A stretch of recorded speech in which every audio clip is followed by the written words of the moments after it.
우리 하나님 말씀, 우리 신약 성경 히브리서 6장 1절 말씀입니다. 신약 성경 히브리서 6장 1절 말씀입니다.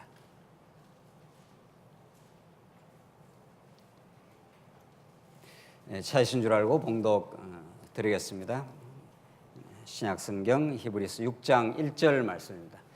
그러므로 우리가 그리스도의 도의 초보를 버리고 죽은 행실을 회개함과 하나님께 대한 신앙과 세례들과 안수와 죽은 자의 부활과 영원한 심판에 관한 교훈의 틀을 다시 닦지 말고 완전한 대로 나아갈지니라. 하나님께서 허락하시면 우리가 이것을 하리라. 한번 빛을 받고 하늘의 은사를 맛보고 성령에 참여한 바 되고 하나님의 선한 말씀과 내세의 능력을 맛보고도 타락한 자들은 다시 새롭게 하여 회개하게 할 수 없나니 이는 그들이 하나님의 아들을 다시 십자가에 못 박아 드러내놓고 욕되게 함이라. 무슨 6절까지 봉독드렸습니다. 우리는 지금 히브리서가 우리에게 전가하는 영원한 복음의 메시지를 우리가 확인하고 있습니다. 이 히브리서의 말씀을 우리가 정당하고 올바르게 이해하기 위해서는 히브리서가 원래 쓰여져 있었던 역사적 상황, 이 편지를 받는 그 수신자들의 그 당대 상황을 우리가 꼭 이해할 필요가 있습니다. 그리고 우리는 이제 성경을 해석할 때 역사적 해석이라 그러는데, 그래야 왜 이 기자가, 히브리서 기자가 이 히브리서를 쓰게 된 그 동기, 그 직접적인 그 이유, 이걸 알 수가 있는 거죠. 그걸 통해서 근본적으로 우리는 성경 히브리서가 되든 로마서가 되든 어디든지 하나님 어떠하신 분, 그 하나님을 우리에게 가르쳐 주기 위해서 예수를 이 땅에 그리스도로 보내심, 이제 그게 이제 근본 주제입니다만은 히브리서가 쓰여진 그 역사적 정황을 우리가 잘 이해해야 히브리서의 그 본래 뜻에 우리가 도달할 수가 있는 거죠. 그 당시에 로마의 그 말할 수 없는 그 탄압, 그 당시에 탄압은 요즘 상상하기 어려울 정도로 물리적이고 때로는 신체적이고 죽음까지 이르는 그런 무서운 탄압이 있었고, 그보다 더 중요한 것은 유대주의자들의 그 도전입니다. 이 편지를 받는 사람들은 원래 유대인이었다가 예수로 개종을 한 사람, 그리스도교로 개종을 한 사람들이죠. 그래서 구약의 모든 그 관습, 구약의 성전, 구약의 모든 율법, 구약의 여러 가지 구약 시대의 그 소위 말해서 이스라엘 백성들을 인도했던 모세라든가 아론이라든가 여호수아라든가 이 모든 그 인물들은 구약에는 그 당시로 이제 중요한 인물들이죠. 그러나 그 모든 인물들이 장차 오실 메시아의 모형이요, 모형적 인물, 그림자적 인물이라는 것이 성경 우리가 지금 보는 기본 틀 아닙니까? 그러나 이 당대의 사람들로서는 이미 이제 우리가 역사적으로 보면은 한번 성전이 무너지고 70년 만에 회복되어서 스룹바벨이 성전을 다시 짓고 에스라 느헤미야 시대에 다시 돌아와서 이제 유다 나라가 재건되는, 그래서 하나님이 정말 언약대로 이루시는 분이다, 이렇게 해서 이제 그게 구약의 마지막 역사였습니다. 그러고 나서 이제 수백 년이 지나간 겁니다. 그러고 나서 이제 말라기를 마지막으로 해서 선지자를 하나님께 보내지 않습니다. 하나님께서 그거는 의도적으로 계획적으로 선지자를 보내지 않습니다. 400년 동안이나 엄청 긴 시간인 거죠. 우리가 일제 36년 시기를 지나도 우리 말도 잃어버리고 우리 한국 정신도 다 잃어버릴 정도인데 400년 동안 선지자를 안 보내기 때문에 그 스룹바벨 성전이 회복되고 나라가 잠시 회복된 것이 이제 이스라엘 역사의 마지막이었는데, 그때 성전이 이제 다시 지어졌지 않습니까? 그때까지만 해도 성전은 하나님 이름을 두신 곳, 그리고 또 성전에서 하나님의 제사가 이루어져서 이스라엘 백성들의 모든 죄가 속해지고 여호와의 영광이 성전을 통해서 가장 극명하게 드러나고, 성막을 통해서도 하나님의 영광을 드러나고, 성막의 완성태인 성전을 통해서도 하나님의 영광이 이제 드러난 거 아닙니까? 하나님이 다 이스라엘 백성들을 용서하시고 하나님이 이스라엘 백성과 함께 거주하시고, 그게 하나님 나라의 모형이니까 이제 그런 그 구약 계시가 이제 끝나고 이제 말라기를 마지막으로 해서 하나님께 선지자를 안 보내버립니다. 그러니까 선지자가 오지 않으면 이스라엘 백성들은 하늘의 그 신령한 계시, 구약의 성전도 하늘의 모형이라 그러지 않습니까? 하늘의 영원한 예수님이 이제 새하늘과 새 땅에 가면은 이제 구약 성전이 없고 그 하나님과 그 아들 어린 양이 성전이 되심이라 그러지 않습니까? 계시록 가면은 이제 예수님이 이제 우리의 성전이 돼요. 여러분과 저도 다 이제 성령이 거하시면 예수 그리스도로 성전이 된다고 그러잖아요. 자, 이제 그렇게 우리가 되는데 구약의 그림자적인 성전이 이제 종식되고 선지자를 하나님께서 안 보내주면은 400년 동안 점점 이스라엘 백성들은 이제 하나님이 어떠신 분인지 참 하나님을 이제 잊어버리고 예수님 당시에는 완전히 이제 유대주의자들, 사두개인들, 바리새인들, 보이는 성전 중심 헤롯 왕이 그 성전을 지어놓고 이 대단한 성전이라고 그랬지 않았어요? 예수님 그 성전 청소를 해버리잖아요. 아유, 성전을 엎어버리지 않습니까? 이 성전 다 무너뜨려라. 돌 위에 돌 하나 남기지 않고 내가 다 무너뜨려라. 무너뜨리게 된다. 내가 3일 만에 다시 짓겠다. 그래서 예수님이 복음서에서 구약의 그림자적인 모든 사건을 완전히 뒤집어 엎어버립니다. 그래서 예수님이 십자가에 죽지 않습니까? 저 율법과 성전을 무시하는 이제 하나님을 모독하는 자다. 이렇게 된 거란 말이죠. 예수님이. 그러니까 400년 동안 캄캄한 세월을 지나면서 예수님 당시 그때는 유대인들이 말만 여호와지 그 여호와 제대로 믿는 게 아닙니다. 여호와 이름 부른다고 여호와를 아는 게 지금도 마찬가지예요. 우리가 하나님 뭐 이런다고 하나님을 아는 게 아니죠. 성경이 말하는 언약의 말씀을 통해서 예수 그리스도를 알아야 우리가 하나님을 아는 거 아니에요. 저기 알라 신도 그 신이에요. 알라도 신이에요. 그것도 맹 하나님이 우리 한국말로 번역을 하면 그러나 그 사람들이 그 하나님 한다고 하나님을 아는 게 전혀 아닌 것처럼. 그래서 예수님 이 당대에는 사실은 유대주의라는 것은 기독교하고는 아무 상관없습니다. 그러니까 기독교의 대척점에 있습니다. 율법을 지킨다고 생각하고 성전에 가서 그들이 여호와를 섬긴다고 생각하기 때문에 그건 다 끝난 거란 말이죠. 그럼 구약 시대 때 모형으로 이제 예수님이 오실 것에 대한 그림자적 사건으로 다 필요한 거죠. 그런데 예수님이 직접 왔는데 지금 오셔가지고 이미 예수님은 구약의 모든 재물이 되셔서 죽으시고 3일 만에 돌 위에 다 남기지 말고 다 무너뜨려라. 내가 3일 만에 부활해서 부활이 이미 성전이 되어버렸는데 아직도 이제 그거 붙들고 있는 거란 말이죠. 그런 유대인들이 이제 예수를 믿고 복음을 깨닫고 이제 개종을 한 거죠. 그러나 그게 400년 동안의 그 전통이니까 얼마나 그게 그 관성이 강하겠어요. 그래서 아직도 남은 이 유대주의자들이 너희들 지금 착각해서 다시 성전으로 돌아와야 되고 다시 할례를 지켜야 되고 율법을 지켜야 돼. 이렇게 하면은 아직도 흔들리는 성도들이 예수를 믿다가 다시 이제 배도하게 된단 말이죠. 그 진리에서 배반해서 다시 복귀하게 되는 거죠. 우리 말씀 운동도 이렇게 말씀 들어도요. 몇 년 말씀 안 들으면 다시 돌아갑니다. 그대로 돌아갑니다. 일반적으로. 그래서 이게 일용할 양식으로 늘 말씀이 공급이 되고 또 말씀으로 우리가 서로 강건하게 우리가 지체들과 그런 교제를 나누고 진리 안에 서로 공감하고 이렇게 교회 생활을 정기적으로 하는 것은 우리의 신앙을 하나님께 지켜주시는 너무도 중요한 그 축복의 선물입니다, 사실은. 그래서 우리가 말씀을 조금만 안 들으면 자동적으로 인본주의자가 되는 거죠. 인본주의자라는 게 뭐 내가 돼야 되겠다고 되는 게 아니라 우리는 태어나면서부터 죄인이고 죄인이라는 건 본질적으로 인본주의자입니다.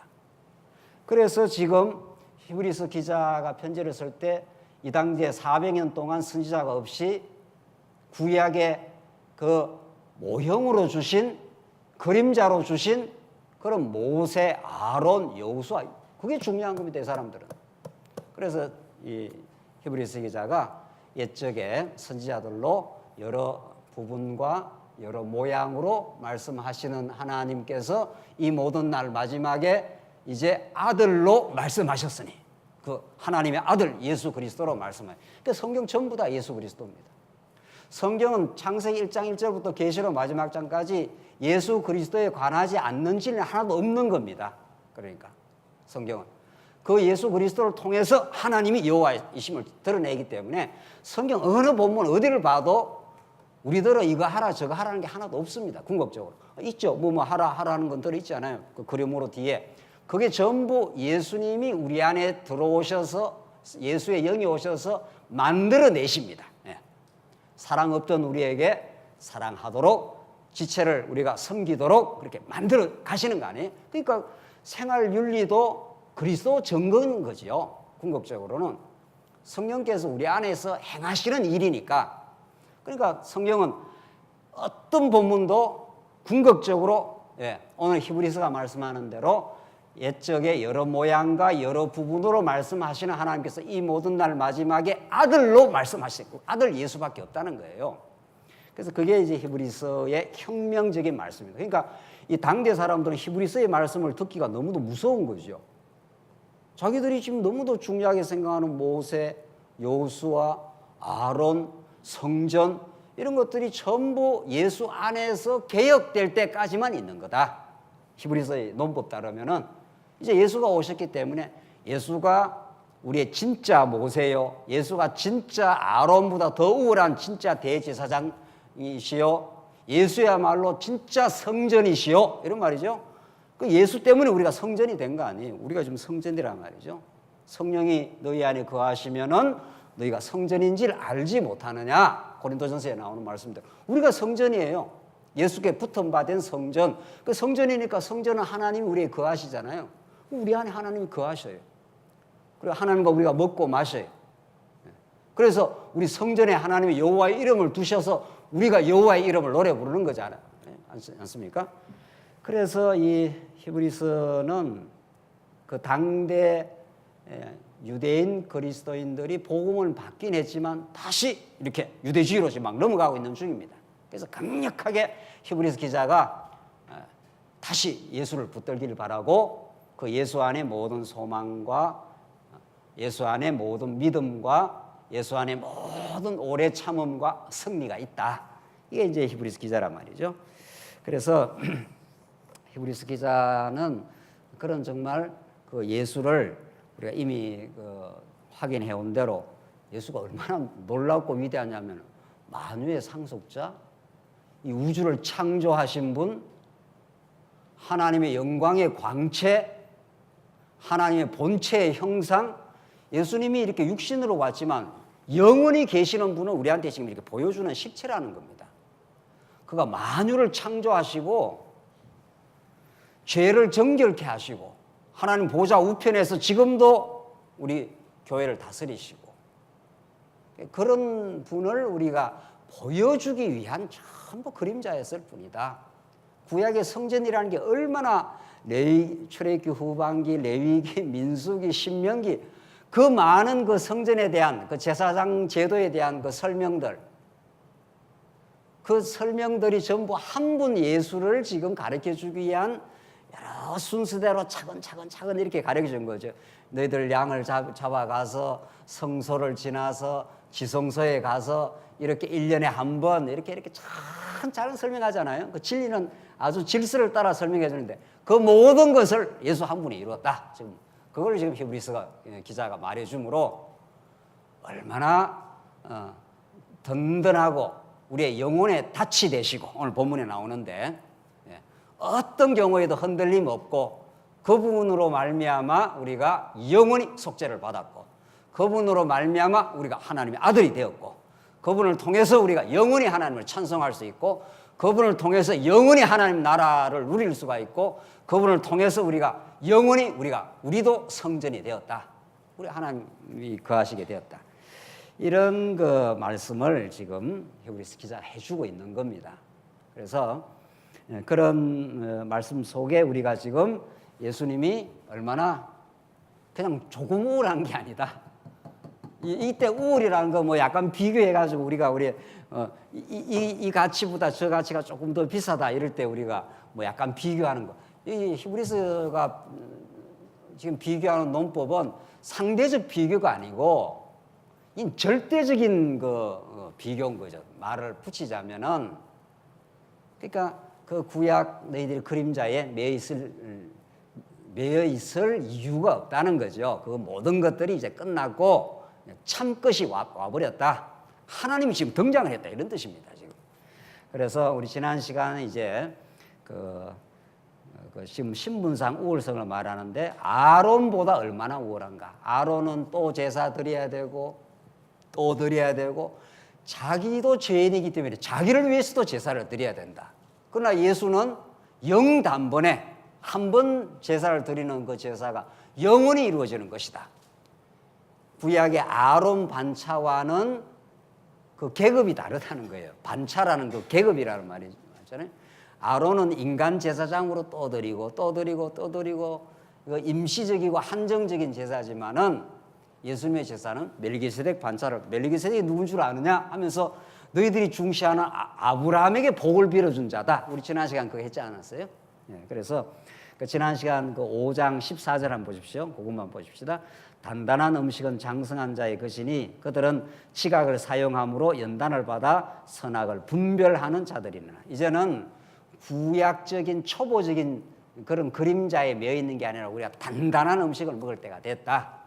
구약의 모든 그림자를 뛰어넘어서 예수님이 성취했지 않느냐. 아론 반차와는 전혀 다른 멜기세덱 반차를 따라 아브라함에게 복을 빌어준 자다. 그가 하늘 제사장으로 이 땅에 오신 그 반차를 쫓아 예수님이 영원한 제사장이 되었다. 그러니까 어찌 너희들이 유대주의에 머물 수 있겠느냐, 그런 인본주의에 머물 수 있겠느냐 하는 거죠.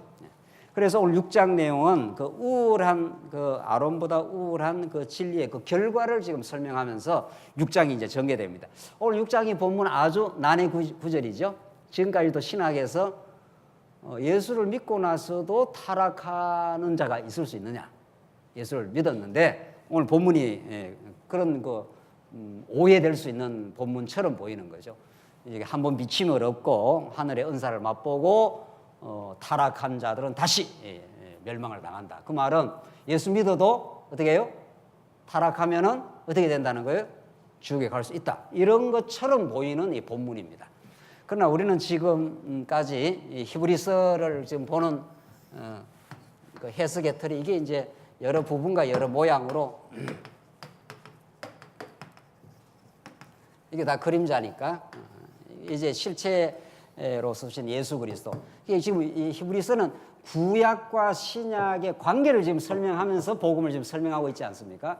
그러니까 오늘 이 본문도 6장 1절의 이 본문도 구약의 여러 지금 방편으로 이제 보여준 것들은 예수 한 분을 보여주기 위한 것이라는 이 구약과 신약의 관계를 설명하는 과정에 이 본문이 있는 거란 말이죠. 그렇게 해석을 해야 되지 이걸 구약과 신약의 관계에서 설명하는 게 아니라 바로 오늘 신약 시대에 바로 적용시켜서 예수 믿고 나서도 한번 비침을 얻고 나오잖아요. 뭐 하늘의 은사를 맛보고 이게 예수 믿고 나서도 또 타락하면은 멸망한다. 이렇게 돼서 이제 알미니안 신학이라는 게 여기서 나온 거 아닙니까? 그러니까 천국 가봐야 안다는 거죠. 구원 얻을지 안 믿을지는 우리가 지금 확정을 못 한다는 거죠. 왜냐하면 예수 믿고 나서도 또 타락할 수 있으니까. 그런데 놀라운 사실은 알미니안 신학으로 가르쳐야 표면적이고 보이는 열심은 어떻게 해요? 더 나오죠. 우리가 제대로 성경을 이제 복음적으로 이제 칼빈주의라는 거는 하나님의 주권을 강조하고 한번 하나님이 작정하면 그대로 끝까지 천국 간다는 건데 이제 칼빈주의를 성경대로 제대로만 우리가 가르치면 정말 아름다운 열심이 나오죠. 열심이 안 나올 리가 있나요? 그런데 이제 표면적인 껍데기 열심은 알미니안 신학으로 해야 더 열심히 나와요. 왜냐하면 잘못하면은 멸망받을 수 있다. 이래야 이제 그게 이제 거짓 종교에 걸리는 거 아니에요. 모든 이방 종교가 그 두려움을 이용하는 거 아니에요. 오늘 본문 아주 중요합니다. 한번 보십시다. 6장 1절 이제 그러므로라는 것은 이제 예수님이 멜기세덱 반차보다 더 우월하심으로 그래서 5장 내용을 이어받는 거 아닙니까? 우리가 그리스도의 도의 초보를 버리고 이게 그리스도의 도의 초보, 구약적 깨달음의 초보 이런 뜻입니다. 구약은 다 그림자였기 때문에 그 초보에 우리가 머무를 이유가 없지 않느냐 하면서 지금 구약의 모든 방편들을 설명하면서 이것이 예수 안에서 이루어졌다 하는 걸 지금 설명하면서 이 나온 본문이란 말이죠. 그렇게 안 보면 이건 정확하게 예수 믿고 타락하면 멸망한다. 지금 그런 본문으로 오해가 되는 거죠. 그래서 죽은 행실을 회개, 하나님께 대한 신앙, 이거 얼핏 보면은 바로 우리 신약 시대에 적용하면은 진짜 그렇게 보여요. 그다음에 세례, 안수, 죽은 자의 부활, 영원한 심판에 관한 교훈의 틀을 다시 닦지 말고 완전한 대로 나아갈지니라. 그러니까 이게 그림자고 예수 그리스도가 내가 다 이루었다, 완전히 이루었다, 내가 성취했다, 완전히 다 이루었다. 이게 이제 완전한 우리의 복음의 내용이고 우리의 신앙의 내용이잖아요. 그러니까 지금 그 히브리스 기자가 말하는 그 죽은 행실 회개, 하나님에 대한 신앙, 이게 다 구약적 초보 내용을 이렇게 표현을 한 겁니다. 예컨대 죽은 행실을 회개한다 하면 회개는 돌이키는 거 아니에요. 그러니까 구약 애굽에 있었다가 이스라엘 백성들이 이제 가나안 땅으로 돌이킨 거, 죽은 행실을 회개, 하나님께 대한 신앙, 구약에도 다 하나님 신앙했습니다. 광야에서도 다 언약의 말씀을 믿고 구약적 신앙이죠. 세례라는 것이 구약의 그림자적으로 너무도 잘 나와 있죠. 홍해바다를 걷는 걸 사도 바울이 뭐라 그럽니까? 그걸 세례라고 그러잖아요. 홍해바다 걷는 거. 옆에는 물이 있고 위에는 구름이 있어서 구름도 물이니까 그 물 사이를 통과한 거 아니에요. 그러니까 이스라엘 백성들의 옛사람은 홍해에 다 죽이고 거기서 새로 난 자, 우리가 세례, 우리 신약에도 세례하는 게 죽일 자를 죽이고 살릴 자를 살리는 복음의 내용이니까 예수가 죽고 우리 대신 살아나는 거야, 궁극적으로. 그러니까 구약에도 세례가 있었던 거죠. 사도 바울이 그걸 세례라고 표현을 하고, 그다음에 안수, 뭐 레위인들이 서로 안수해서 한 거, 그다음에 죽은 자의 부활, 구약에도 얼마든지 그림자적 부활이 있습니다. 엘리야가 그 죽은 자의 아들을 살려내고, 그게 다 부활에 대한 예표적 사건이에요. 영원한 심판, 구약에 뭐 심판이 뭐 한두 가지입니까? 광야에서 고라당에 반역해서 그 자를 썰어 심판해서 죽여버리는 거, 뭐 이런 다 구약의 그림자적인 내용들입니다. 이런 교훈의 틀을 다시 닦지 말고, 이게 구약의 교훈이니까 여기에 자꾸 이걸 닦고 이걸 자꾸 붙들고 있으면 되겠느냐. 이게 다 이게 그림자였는데, 이 그림자적 세례였다. 홍해바다 너희들 걷는 거 전부. 진짜 세례는 이분이 진짜 세례예요. 이분이 세례라고요, 진짜. 그래서 로마서 6장에서 우리는 예수와 함께 죽고 함께 살아난 자들이라. 예수님이 죽고 살아났지 않습니까? 그때 우리도 같이 죽고 같이 살아났다. 그래서 우리가 영적으로 살아난 우리가 사람들 아닙니까? 그러니까 세례라는 게 얼마나 놀라운 그 복음의 메시지냐 말이죠. 예. 우리는 이제 다시는 죽지 않습니다. 예. 육신이라는 건 이거는 그냥 잠자는 거고, 이건 자꾸 흙으로 왔으니까 흙으로 돌아가는 거지만 우리 영혼은 이미 살아난 거죠. 그래서 교훈의 틀을 다시 닦지 말고 완전한 대로 나아갈지니라. 근데 중요한 건 3절에 하나님께서 허락하시면 우리가 이것을 하리라. 히브리서 기자가 얼마나 칼빈주의자입니까? 알미니안 신학이 절대로 아닌 거죠. 예, 우리는 뭐 칼빈주의자보다 더 중요한 성경주의자지만은 하나님이 허락하시면 이걸 한다는 거예요. 그러니까 이게 구약에 매여 있는 유대주의자들, 그 구약은 전부 예수 안에서 이루어질 것에 대한 그림자요, 이 완전한 진리로 나아가는 걸 하나님이 허락하셔야 된다는 거예요. 그래서 하나님이 허락하셔서 예수님이 오셨고 성령이 오셔서 우리가 지금 진짜 보이지 않는 하나님을 예수를 통해서 우리가 믿어진 거 아니에요. 우리가 진짜 실체로 오신 예수를. 자, 그래서 4절에 한 번 더 나옵니다.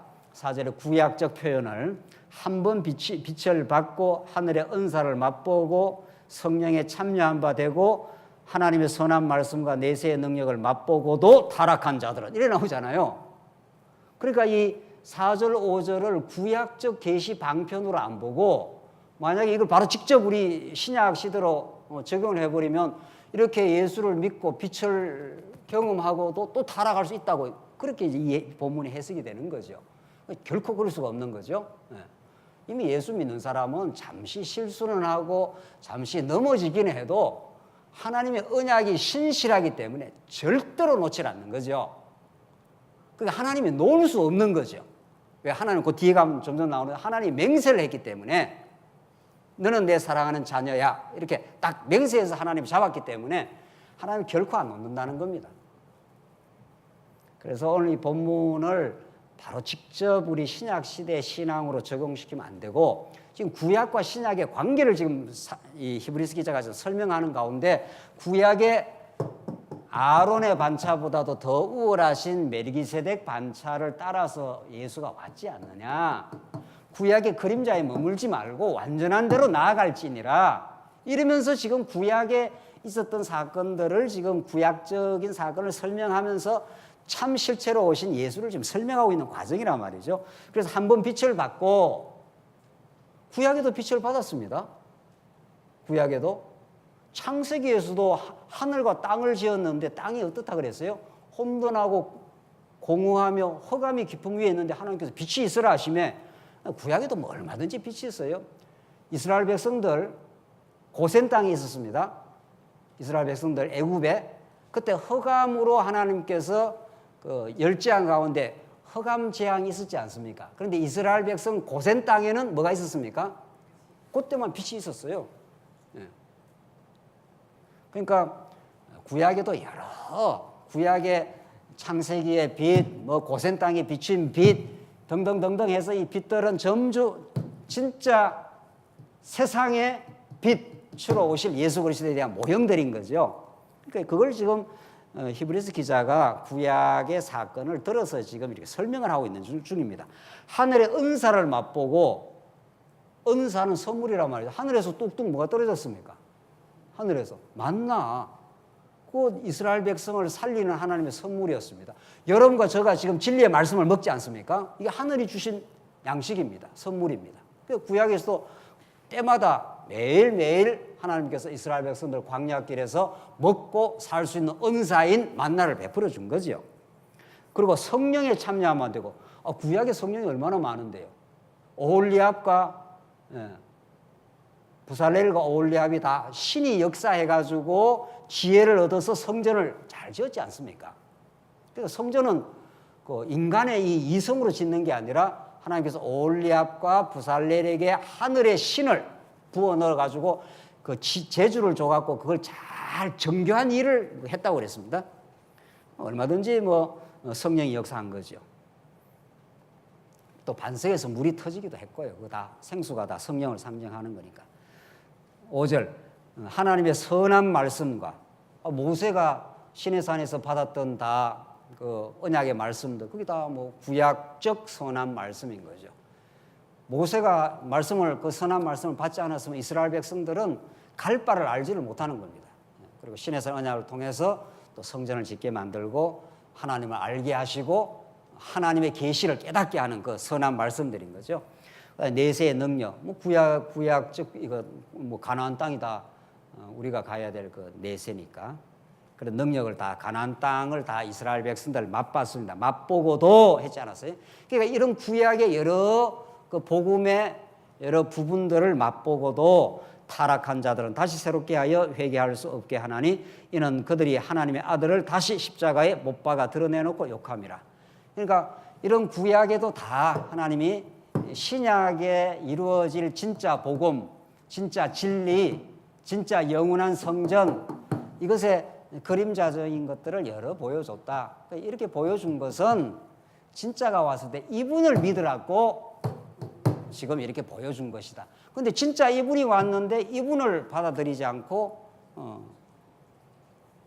이분을 정말로 믿음의 대상으로 받아들이지 않으면 어떻게 구원을 얻겠느냐 이런 표현이지 예수 믿고 나서 타락하면 멸망받는다 이런 표현이 아니라는 거죠.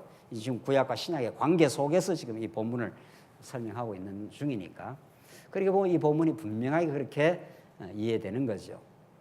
그래서 7절, 8절은 이제 좀 읽고 설명합시다. 7절 땅이 그 위에 자주 내리는 비를 흡수하여 밭가는 자들이 쓰기에 합당한 채소를 내면 하나님께 복을 받고 만일 가시와 은근기를 내면 버림을 당하고 저주함에 가까워 그 마지막은 불사름이 되리라. 이 참 번역상 이 히브리서 우리 뭐 늘 구약의 그 만일 만약 이 족구문에 대해서 우리가 늘 문제 제기를 해왔지 않습니까? 이 본문도 그냥 한국말로 그냥 자연스럽게 읽으면 꼭 우리가 뭘 해야 복 받는다는 식이에요. 다시 한번 보십시오. 7절 땅이 그 위에 자주 내리는 비를 흡수하여 비유인데 밭가는 자들이 쓰기에 합당한 채소를 내면 하나님께 복을 받고 뭐 이렇게 돼 있잖아요. 그게 성경을 알미니안 신학식으로 내가 뭘 해야 하나님이 해주신다. 그럼 그건 신이 아닌 거죠. 그건 전지전능하신 이 우주를 창조하고 말씀으로 이 온 우주 만물을 창조하고 지금도 섭리하는 그런 신이 아닌 거죠. 인간이 뭘 해서 받아내는 거니까. 그 인과응보의 신이 되는 거죠. 그러니까 이 본문도 하나의 비유인데 땅 하는 건 우리의 마음에 바치고 자주 내리는 비를 흡수한다. 비라는 건 구약에 전부 하늘로부터 내려오는 은혜를 말합니다. 이른 비, 늦은 비 다 하나님께서 그때그때 은혜를 베풀어서 이스라엘 백성도 살게 하는 건데 밭가는 자들이 쓰기에 합당한 채소를 내면 그 땅이 잘 가꾸어지고 비가 적절히 오면 채소, 열매가 생기는 거죠. 이런 것들을 통해서 하나님께 복을 받고가 아니고 복을 결국은 이게 누리게 되는 것을 이런 식으로 표현을 한 거죠. 하나님이 하늘에 은혜의 비를 내려주시고 여러분과 제 마음밭을 잘 갈아서 그걸 잘 흡수하게 하고 그래서 때가 되면은 채소를 열매를 만들어내고 이게 진리 안에 살아가는 우리 모든 성도들의 그걸 우리가 사도 바울은 성령의 열매 그렇게 말하지 않습니까? 성령께서 진리의 영이 우리에게 찾아오셔서 우리 마음밭으로 말씀을 잘 받아들일 수 있도록 그렇게 역사를 하시는 거죠. 옥토가 되도록 그렇게 하신다는 거 아니에요. 우리 마음밭을. 그러니까 우리는 전부 옥토입니다. 하나님께서 우리의 옥토를 안 만들어줬으면 우리가 말씀을 받을 수가 없는 거죠. 그래서 30배, 60배, 100배 이렇게 열매를 맺도록 하나님께 해주시는 거죠. 그게 하나님의 복을 누리는 상태입니다. 우리가. 그래서 성령의 열매라는 것은 정말 마른 막대기 같은 우리에게 찾아오셔서 당신이 우리에게 밭을 갈구고 그래서 비를 내려주시고 우리 안에 성령의 열매를 사랑과 희락과 화평과 이건 전적으로 그분이 만들어주시는 거예요. 그 성령의 열매는 성령께서 주어가 된 거죠. 그래서 우리 안에서 정말 그런 게 맺혀갈 때 이게 정말 진리가 만들어내신 일이다. 성령께서 우리 안에서 일하시는 것이다. 정말 하나님이 우리 안에서 만들어내시는 복된 기쁨이다. 이렇게 되는 거죠. 그 9가지 열매가 우리 타락한 옛사람은 결코 할 수 없는 겁니다. 그걸 꼭 반대로 한다는 겁니다. 꼭 반대로. 오래 안 참지요. 사랑 안 하죠. 우리는 다. 그랬다가 우리 안에 그걸 만들어내는 거죠. 그런 하나의 지금 비유를 그렇게 말하고 있는 겁니다. 8절 만일 가시와 엉겅퀴를 내면 버림을 당하고 저주함에 가까워 그 마지막은 불사름이에요. 이건 불택자가 가시와 엉겅퀴 열매가 없다는 겁니다. 얼마나 그 대비가 됩니까? 채소를 내고 아름다운 열매를 내는 것을 하나님의 택한 백성이 되어서 우리 안에 밭을 가꾸고 정말 생명의 씨앗을 뿌려줘서 우리가 열매를 맺게 하는 거고 불택자들은 가시와 엉겅퀴를 내도록 그렇게 했지 않느냐 하면서 9절 넘어가면은 9절에서 이제 12절 구원을 약속대로 받은 자들을 본받기를 원한다고 알려주는 건데 한번 보십시다. 사랑하는 자들아 우리가 이같이 말하나 너희에게는 이보다 더 좋은 것 곧 구원에 속한 것이 있음을 확신하노라. 지금 히브리서 기자가 이같이 말하는데 너희들은 진짜 더 좋은 것 예수 안에서 이루어진 영원한 구원 이런 것이 있음을 이제 확신하고 그렇게 살아가라 하면서 10절 하나님은 불의하지 아니하사 너희 행위와 그의 이름을 위하여 나타낸 사랑으로 이미 성도를 섬긴 것과 이제도 섬기고 있는 것을 잊어버리지 아니하시네. 이 주어가 누굽니까? 주어가 이 본문의 주어가 뭐 말할 것도 없이 하나님은 했지 않습니까? 하나님은 불의하지 않다는 거예요. 하나님은 의로우사 언약을 그대로 이루시는 분이어서 너희 행위와 이 성경에서 이 행위 아주 중요한데 잘 이해하는 게 중요하죠. 이 헬라어에서 엘곤 하는 그 행위는 우리가 만들어낸 행위가 아닙니다.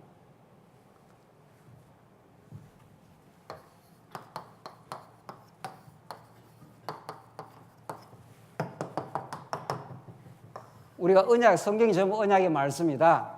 혹은 약속의 말씀이다. 언약, 약속이라는 것 한번 생각해 봅시다. 이걸 이제 조금 더 히브리서 기자가 이걸 맹세라 그러는데, 맹세는 낮은 자가 그 높은 자에게 하는 건데 하나님보다 더 높은 자가 없기 때문에 하나님은 자기 이름을 걸고 그냥 맹세를 해버려요. 내가 아브라함에게 복 주고 복 주어 이렇게 만들어주겠다, 이렇게 하는 거죠. 자, 이 언약이라는 말은 이 아브라함이 여기 살고 있는데 아브라함의 무슨 행동하고 관계가 있습니까?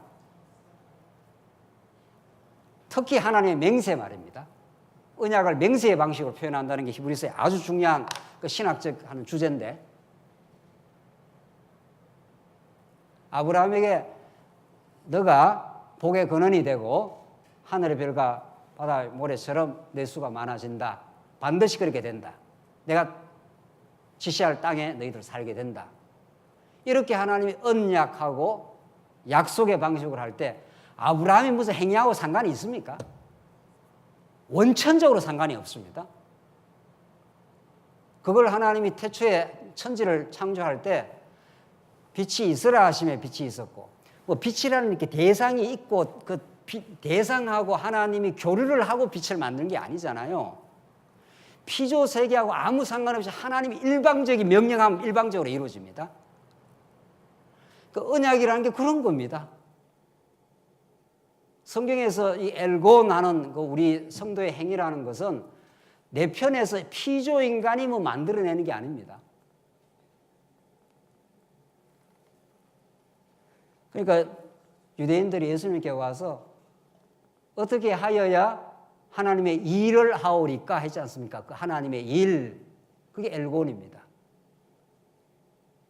어떻게 하나님의 일을 하오리까? 그러니까 예수님이 뭐라고 대답합니까? 너희들 가서 열심히 일해라 이랬습니까?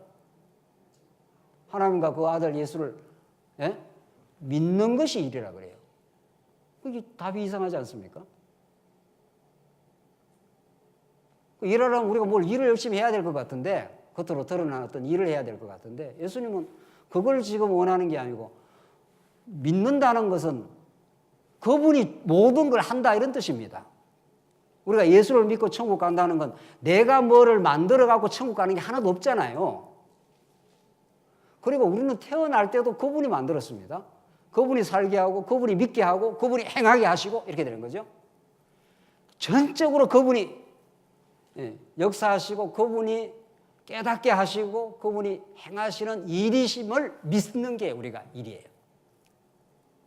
그러니까 우리가 진짜 믿음이 오면 그분이 우리 안에서 일하는 것을 믿습니다. 그리고 그걸 믿는 믿음으로 행하게 되는 거죠. 그래서 그때 나오는 믿음의 행위는 자기 자랑이 될 수가 있습니까? 전혀 될 수가 없죠. 내가 만들어낸 게 아니고 그분이 내 안에서 와서 만들어낸 일이니까. 그렇잖아요. 오늘 이 행위도 마찬가지. 그 야고보서를 잘 이해해야 되는 거죠.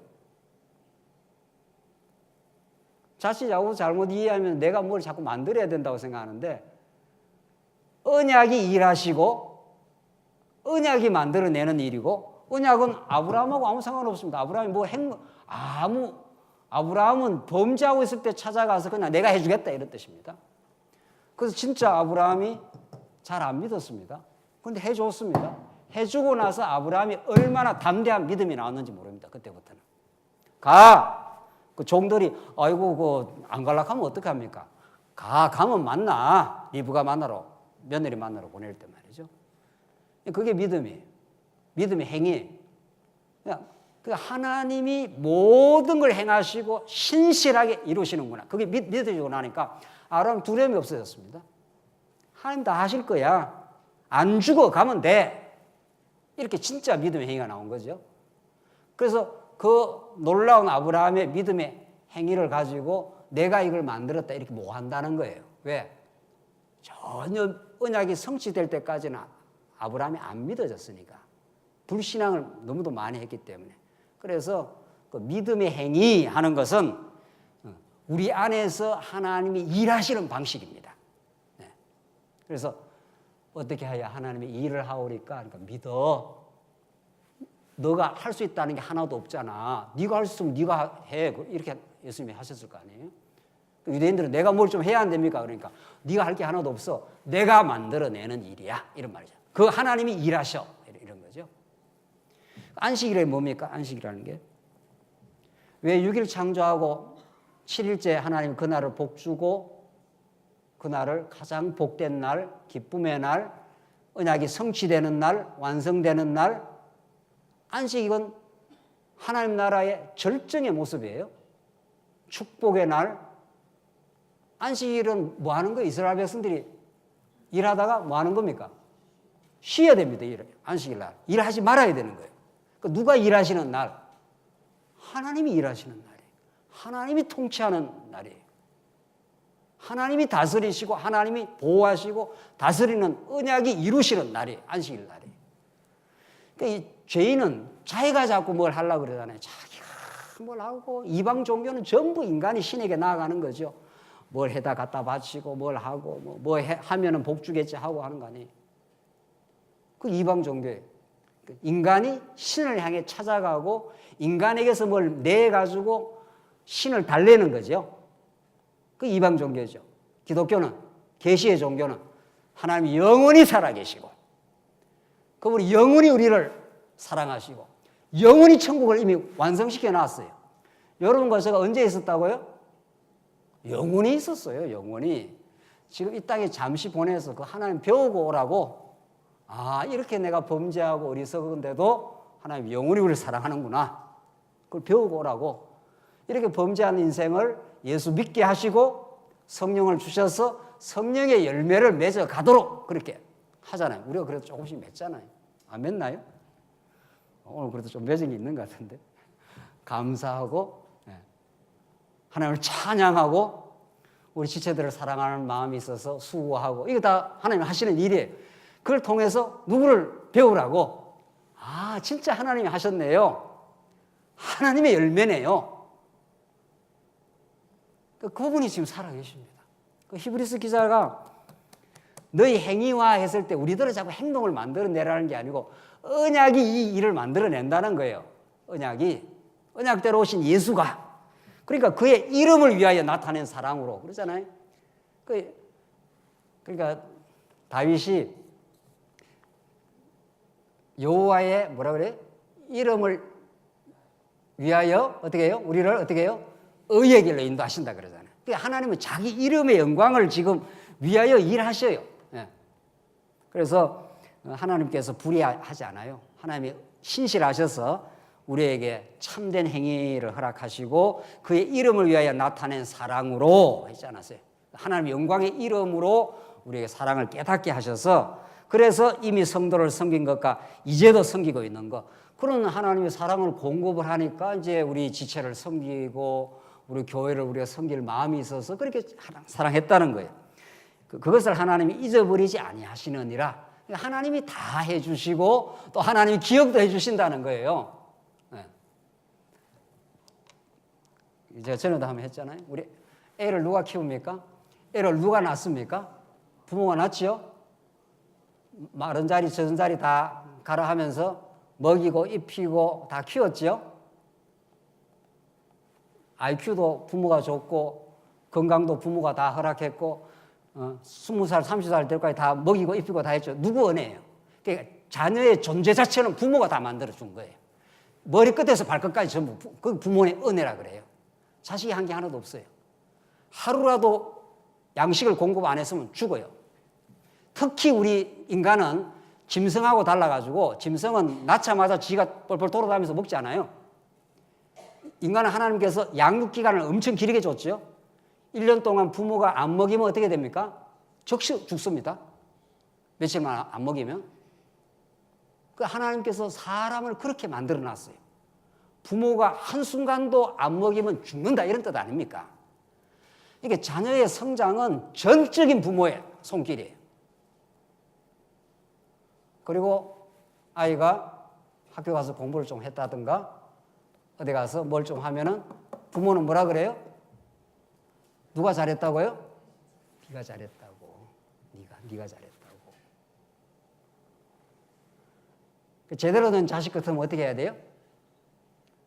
제대로 된 자식 같으면 대학 졸업할 때 사각모를 씌워주면 내 잘나서 이 사과문 썼다 하고 이렇게 사진 찍고 돌아다니면 안 되고 어떻게 해야 돼요? 그 사과문을 우리 어머니 고생 많이 했다고. 이게 일반 계시도 놀라운 겁니다. 우리 이제 특별 계시를 깨닫고 있는데 일반 계시도 전부 복음을 설명하는 거예요. 이 우주 만물 전부가 진리를 설명하는 거예요. 만물에 하나님의 신성과 능력이 다 배어 있다 그랬지 않았어요? 우리가 그걸 특별 계시 진리를 모르니까 이게 무슨 뭐 졸업식 가서 그냥 지 잘나 졸업하는가 보다 부모가 뭐 받고 이런 거지만 우리가 진리의 눈을 뜨고 보면 모든 만사가 복음이에요. 모든 만사가. 저녁 식사 잘 하셨죠? 저녁 식사 먹은 것도 복음입니까? 복음 아닙니까? 그것도 복음이에요. 그것도 다 복음이에요.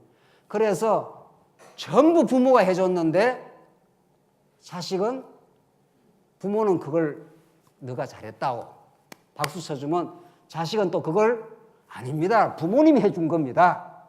이렇게 부모님께 돌려드리잖아요. 그러니까 계시록 가면은 멸관을 씌워주면은 어떻게 한다닙니까? 멸관 벗어서 죽게 던지며 하나님을 찬송하는 것이. 그러니까 하나님은 우리에게 잘했다 그러고 우리는 또 어떻게 해요? 아이고 우리 하나님이 다 해주셨습니다.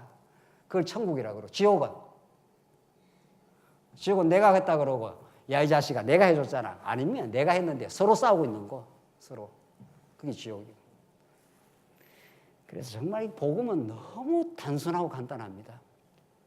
처음부터 끝까지 하나님이 능력으로 하나님의 은혜로 우리는 존재했고 지금도 살고 있고 지금도 신앙생활하고 있고 지금도 성령의 열매를 하나님께서 부어주셔서 우리가 이렇게 하고 있습니다.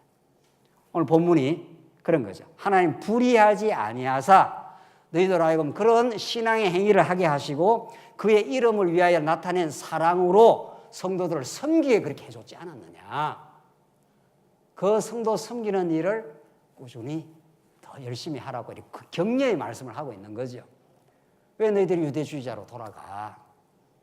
너희들이 과거에 율법지키고 너희들이 했다고 착각하는 그 공로주의, 인본주의로 돌아가지 말고 하나님의 언약의 말씀으로 돌아오고 하나님이 해주셨어. 그 진리를 깨달을 때 우리는 얼마나 담대하고 영혼의 닷처럼 우리 흔들리지 아니하고 우리 삶이 또 얼마나 충만하고 기쁨이 있느냐 하면서 11절 읽고 끝내죠. 우리가 간절히 원하는 것은 너희 각 사람이 동일한 부지런함을 나타내어 끝까지 소망의 풍성함에 이르러 이렇게 되어지길 바란다는 거예요. 그리고 이렇게 하도록 성령 역사하시는 거죠. 게으르지 아니하고 믿음과 오래 참음으로 말미암아 약속들을 기업으로 받는 자들을 본받는 자 되게 하려 하는 것이라. 그러니까 약속을 기업으로 받도록 하나님께서 약속의 말씀을 주시고 그걸 받을 수 있는 땅을 개간시켜 놓고 그렇게 믿어지게 하셔서 하나님이 예수를 하나님의 아들 그리스도로 하나님의 영광의 광채로 우리의 영원한 소망으로 주시지 않았는가. 흔들리지 말고 지금 이 편지를 받는 사람들이 얼마나 위험하고 불안한 상태에 있는지 모릅니다. 여러 가지 도전과 어려움 속에 예수가 살아계신다고 그분이 우리의 영원한 영혼에 닻이 되어 주셨다고 라고 히브리서 기자는 우리들에게 그렇게 가르쳐주고 있습니다. 이 말씀이 우리의 참된 기쁨과 승리가 되시기 바랍니다. 기도하십시다. 자비하신 하나님 아버지 은혜를 감사합니다.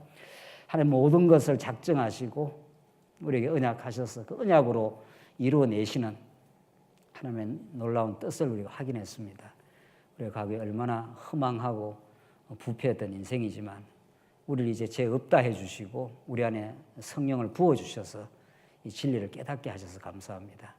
정말 그리스도를 믿는 것이 우리 하나님의 일임을 우리가 깊이 깨달아 우리 안에서 역사하시는 성령의 역사로 우리가 주를 섬기며 교회를 섬기는 아름다운 열매까지 하나님께서 맺게 해 주시옵소서. 예수님 이름으로 기도합나이다. 아멘.